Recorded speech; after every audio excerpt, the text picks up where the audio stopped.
Mtazamaji, baadhi ya taasisi za dini ya Kiislamu zimeendesha zoezi la kuchinja wanyama ikiwa ni sehemu ya kukamilisha suna ya Nabii Ibrahim alayhi salam, ambayo pia imewataka Waislamu wote wenye uwezo kuchinja pindi linapomalizika tukio la mahujaji kutupa mawe kwa kumpiga shetani katika vilima vya Arafa katika mji mtakatifu wa Makkah nchini Saudi Arabia.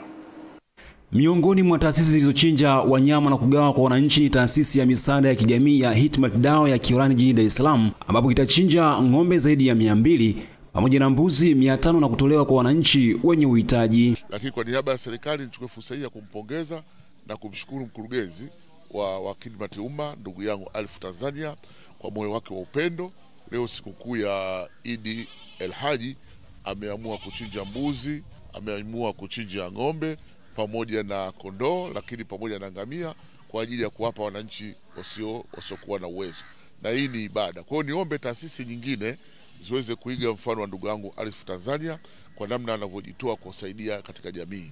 Kwa hivyo leo sunna ya baba yetu Ibrahim aliuisha Mtume Muhammad sallallahu alaihi wasallam vile kila mwaka alikuwa akichinja kondoo wawili walionona, moja kwa ajili ya familia yake na moja kwa ajili ya umma wake. Hivyo leo taasisi ya Khidmatul Umma inafanya kazi kubwa sana, huduma kwa jamii. Mmeona mara nyingi sana kiroho na kimwili. Kiroho tumejenga misikiti mbalimbali, kazi ya dawa inafanyika ulimwengu mzima, na kimwili ndio kama hivi ikiwa katika siku za kuchinja tunachinja nyama na kuwapa watu ambao wanahitaji mboga hii.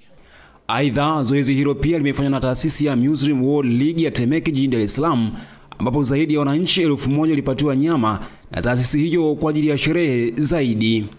Kwa hiyo sisi kama wilaya ya Temeke na Tanzania kwa ujumla tumefurahi, tumefarijika, tunaona umoja wetu na nchi zingine unazidi kuimarika, lakini pia ni muendelezo wa historia baina yetu na sisi na nchi za kutoka kwenye bara la Asia.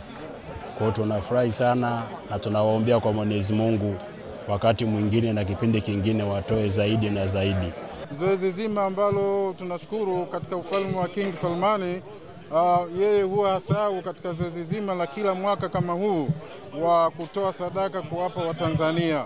Kwa hiyo mpaka sasa tuko hapa zaidi ya watu 1000 au 900 na zaidi hivi kwa ajili ya kuchukua sadaka ya adhahi ya uchinjaji, na huwa inatokea hii kwa kila mwaka. Inshallah Mungu ajalie kila la kheri waliotoa na tukana tena kwa mara nyingine. Nashukuru kwa msaada uliotupa watoto wetu yatima, na wao wanajisikia kama vile na wao wana wazazi kwa msaada huu tuliopata. Tunashukuru sana. Mimi ni Yakini Mwakatobe, Channel 10.